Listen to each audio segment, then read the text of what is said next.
رب اشرح لی صدری ویسر لی امری واحلل عقدۃ من لسانی یفقہوا قولی۔ اللہ تعالیٰ نے جب انسان کو خلیفہ بنا کر زمین پر بھیجنے کا ارادہ کیا تو فرشتوں نے اللہ سے کہا کہ کیا آپ ایسی مخلوق روئے زمین پر بھیج رہے ہیں جو وہاں فساد برپا کرے گی اور خون بہائے گی؟ تو اللہ تعالیٰ نے کہا جو میں جانتا ہوں تم نہیں جانتے۔ فرشتوں نے انسان کا منفی پہلو سامنے رکھا کہ وہ خون بہائے گا اور فساد کرے گا، لیکن اسی روئے زمین پر اللہ کے بندے اس کی عبادت میں بھی مصروف ہیں، اس کے کلمے کو بلند کرنے میں لگے ہیں اور اللہ تعالیٰ کا مقصد پورا کرنے میں بھی مصروف ہیں۔ اور جب جب انسان غفلت میں ہوا اور اپنے مقصد سے ہٹا تو اللہ تعالیٰ نے نبی اور رسول بھیجے جو پھر ان کو راہ حق ان کو دکھاتے رہے اور اللہ کے احکام جو پہنچاتے رہے۔ ہمارے نبی محمد رسول اللہ صلی اللہ علیہ وسلم بھی آخری نبی کے طور پہ اس دنیا میں آئے، ان پر کلام پاک نازل ہوا جو ہمارے لیے راہ ہدایت ہے اور ہمارے لیے وہی راستہ دکھانے والا ہے۔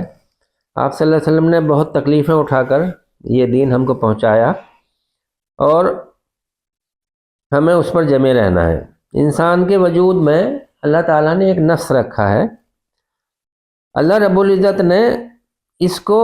نیکی اور بدی کے بارے میں الہام کیا ہے، یعنی نفس میں ایک ایسی طاقت ہے کہ جو یہ پہچانتی ہے کہ کیا اچھا ہے اور کیا برا ہے، کیا نیکی ہے اور کیا بدی ہے۔ ہمارا نفس جو ہے وہ ایک نفس امارہ ہے جو ہمیں برائیوں پر اکساتا ہے، اور اسے کنٹرول کرنے کے لیے نبی کریم صلی اللہ علیہ وسلم نے کہا کہ ذہین شخص وہ ہے جو نفس امارہ کو کنٹرول کرے، کیونکہ یہ نفس جو ہے برائیوں کی طرف انسان کو بہکاتا ہے اور ان کو لے جاتا ہے۔ دوسرا نفس جو ہے وہ نفس لوامہ ہے۔ نفس لوامہ وہ ہے کہ جن چیزوں سے اللہ تعالیٰ نے روکا ہے، جب انسان کے قدم ان چیزوں کی طرف اٹھتے ہیں تو یہ نفس اسے برائیوں کی طرف بڑھنے سے روکتا ہے۔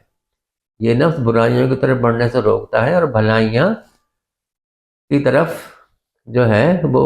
ہمیں لے جاتا ہے۔ یہ نفس لوامہ ہے، اور اسے عام الفاظ میں ضمیر بھی کہتے ہیں کہ ضمیر اگر زندہ ہے تو پھر انسان برائیوں میں نہیں پڑتا۔ نفس لوامہ اور نفس امارہ کی یہ کشمکش ہمیشہ چلتی رہتی ہے، کبھی یہ فتح یاب ہوتا ہے کبھی وہ فتح یاب ہوتا ہے، لیکن کامیاب کون ہے جو نفس امارہ کو کچل کر رکھ دے؟ کامیاب انسان وہ ہے کہ جو نفس امارہ کو کچل دے اور نفس لوامہ غالب آ جائے نفس امارہ پر، اور اپنے ضمیر کو زندہ رکھے۔ ہر انسان اپنے ضمیر کو زندہ رکھے۔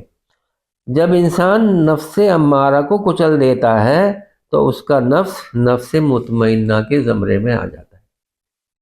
یعنی نفس مطمئنہ وہ ہے کہ انسان برائیوں کو مکمل طور پر چھوڑ کر اور اچھائیوں کی طرف آ جائے اور نیکی کی طرف آ جائے اور بدی سے وہ دور ہو جائے تو وہ نفس مطمئنہ ہوتا ہے۔ اللہ تعالیٰ نے اسی نفس مطمئنہ کے بارے میں کلام پاک میں سورہ فجر میں فرمایا، بسم اللہ الرحمن الرحیم، یا ایتھا النفس المطمئنہ ارجعی الی ربک راضیۃ مرضیہ فادخلی فی عبادی وادخلی جنتی۔ فرمایا اے نفس مطمئنہ، تو اپنے رب کی طرف پلٹ اس حال میں کہ تو اس سے راضی ہوا اور تیرا رب تجھ سے راضی ہوا، پھر تو میرے نیک بندوں میں شامل ہو جا اور میری جنت میں داخل ہو جا۔ تو نفس مطمئنہ ہی جنت میں داخل ہونے والا ہے کہ جب انسان جو ہے اللہ سے راضی ہو جائے اور اللہ بندوں سے راضی ہو جائے، اور اللہ تعالیٰ بندوں سے جب راضی ہوگا جب ہم پورے احکام ماننے والے ہوں گے اور ان چیزوں سے رکنے والے ہوں گے جن سے اللہ نے ہمیں روکا ہے۔ تو اللہ کے نیک بندوں میں شامل ہونے کے لیے اور نفس مطمئنہ کو حاصل کرنے کے لیے صحابہ کی ایک بہت بڑی فوج تھی، بہت صحابہ تھے۔ انہی میں سے ایک صحابی ہیں حضرت سعد بن ابی وقاص، مشہور صحابی ہیں۔ تو جب ہم رسول اللہ صلی اللہ علیہ وسلم کا نام لیتے ہیں تو کہتے ہیں کہ آپ پر ہمارے ماں اور باپ قربان، لیکن حضرت سعد بن وقاص وہ صحابی ہیں کہ جن کا مقام اتنا اونچا ہے کہ جب جنگ احد میں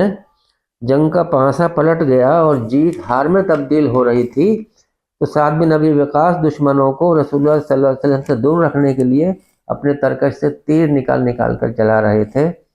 رسول اللہ صلی اللہ علیہ وسلم نے کہا، اے سعد اپنے ترکش سے تیر نکال اور دشمنوں پر وار کر،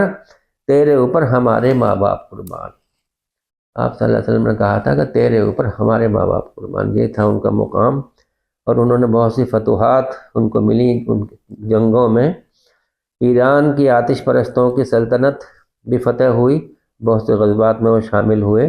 اور فتح یاب ہوئے اور بڑی لمبی عمر پائی۔ تو ایک بار مسجد میں کچھ صحابی بیٹھے ہوئے تھے،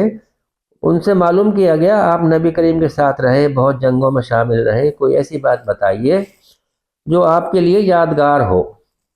کہا، ایک چیز جو میں بہت یاد رکھتا ہوں وہ یہ ہے کہ جنگ احد سے پہلے کی رات میں اور عبداللہ ابن جہش ایک خیمے میں بیٹھے ہوئے تھے۔ میں نے کہا چلو ایسا کرتے ہیں کہ کل تو معرکہ ہے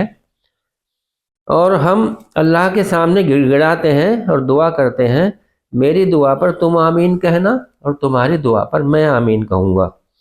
دونوں نے نفل نمازیں پڑھیں اور آنسو کے قطرے اللہ کے حضور پیش کیے۔ سعد بن ابی وقاص نے دعا کی کہ اس جنگ میں ہم اپنی بہادری اور شجاعت دکھانے کے لیے نہیں آئے ہیں، ہم صرف اس لیے آئے ہیں کہ اس سرزمین پر تیرے کلمے کی سربلندی ہو، اس زمین پر تیرا دین قائم ہو، تو کل تو میرے حصے میں شجاع اور بہادر اور کڑیل جوان کو بھیجنا اور میں اسے کیفر کردار تک پہنچاؤں، اسی طرح کے ایک کو نہیں بلکہ بہت سے بھیجنا اور مجھے فتح یاب کرنا۔ عبداللہ بن جہش نے کہا آمین۔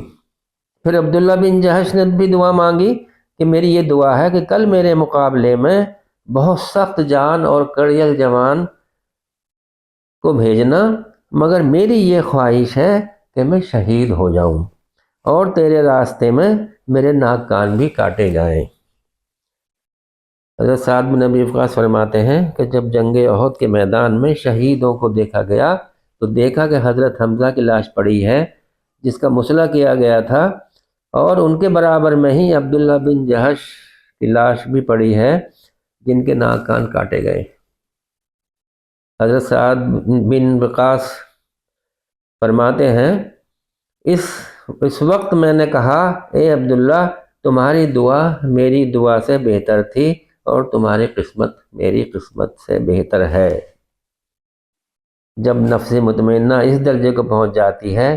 جب اس مرحلے کو پہنچ جاتی ہے تو پھر کوئی بھی تکلیف ہو، کوئی بھی آزمائش ہو، مومن اور نفس مطمئنہ اسے کسی خاطر میں نہیں لاتے۔ اگر ہم اپنے اندر نفس مطمئنہ پیدا کرنا چاہتے ہیں تو سب سے پہلے ضروری ہے کہ ہم اللہ رب العزت کی طرف رجوع کریں، ہم اپنے نفس کا محاسبہ کریں اور دیکھیں کہ کیا ہم نے نفس امارہ کو قابو میں کر لیا ہے یا نہیں، جس کے لیے ضروری ہے کہ ہم اپنے تمام اعمال میں اخلاص پیدا کریں، نبی کریم صلی اللہ علیہ وسلم کی ہدایت اور تعلیمات کو اپنے اوپر لازم کر لیں اور اللہ رب العزت کے تقوی کو لازم پکڑیں اور موت کو کثرت سے یاد رکھیں۔ تو اللہ تعالی ہمیں بھی نفس مطمئنہ دے اور ہمیں اتنی قوت اور طاقت دے کہ ہم اللہ کے سارے احکام ماننے والے ہوں اور ان چیزوں سے رکنے والے ہوں جن سے اللہ نے ہمیں روکا ہے، اور نفس مطمئنہ ہم کو مل جائے یا رب العالمین۔